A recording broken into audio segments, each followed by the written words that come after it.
Bonjour et bienvenue pour cette nouvelle édition de Drôles de rencontres. Une drôle de rencontre avec de drôles de créatures. Vous les voyez là tout au fond et au milieu. Une drôle de créature aussi, Jérôme Irel. Bonjour Jérôme. Bonjour. Alors Jérôme, on est ensemble pour que vous nous parliez un peu de Mangadax. Dans un premier temps, dites-moi ce qu'est un manga. Alors le manga au vrai sens, c'est la bande dessinée japonaise, c'est-à-dire c'est du papier. C'est voilà, bande dessinée papier. Mais c'est vrai qu'en France, on utilise un peu le terme manga pour tout ce qui est animation, manga papier, jeux vidéo, illustration, tout ça, c'est englobé dans le terme manga. C'est plus un style manga pour nous. Voilà. D'accord. Pardon. Ah, téléphone. Téléphone. On va couper. Voilà. Vous pouvez couper? Non, on va pas couper, on va continuer. Ouais, on a eu un petit peu de Magnum, c'est formidable. Ah, c'est sympa, oui. Oui, c'est pas que du japonais. On disait manga, donc il y a une autre idée reçue sur le manga, c'est que le manga ne s'adresse qu'aux enfants. C'est faux. Oui, ça c'est faux, c'est faux.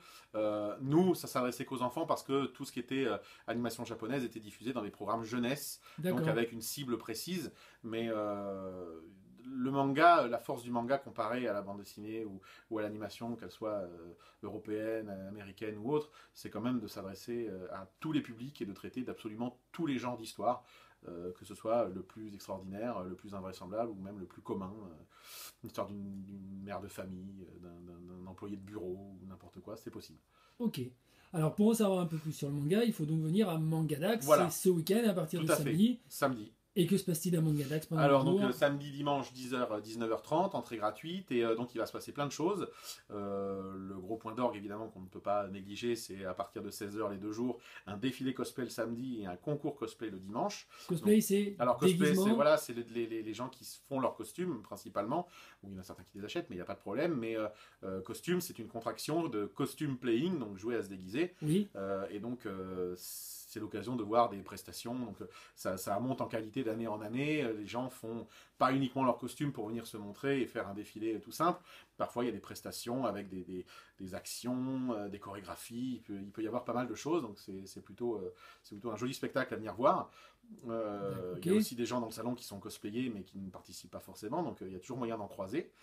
Sinon dans le reste du salon, on aura à la fois des conférences sur le manga, sur l'animation, l'évolution en France, voilà.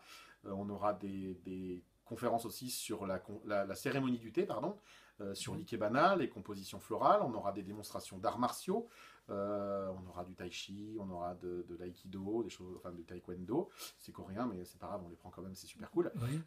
On aura des expositions, donc des cellulos, ce sont des feuilles qui servent à faire les dessins animés. C'est une image, un dessin dans un dessin animé, donc avec des choses qui vont de Goldorak Candy à One Piece, Naruto aujourd'hui, en prenant un petit peu des choses que tout le monde connaît, on espère.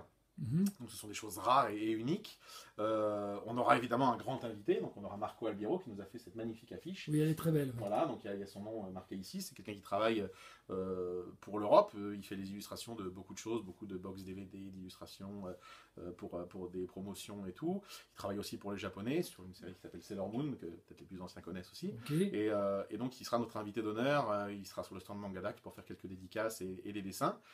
Et donc on aura encore quelques petits trucs sympas. On aura des jeux sur scène, on aura des démonstrations, on aura des projections de courts-métrages réalisés par des membres de l'équipe de Mangadax.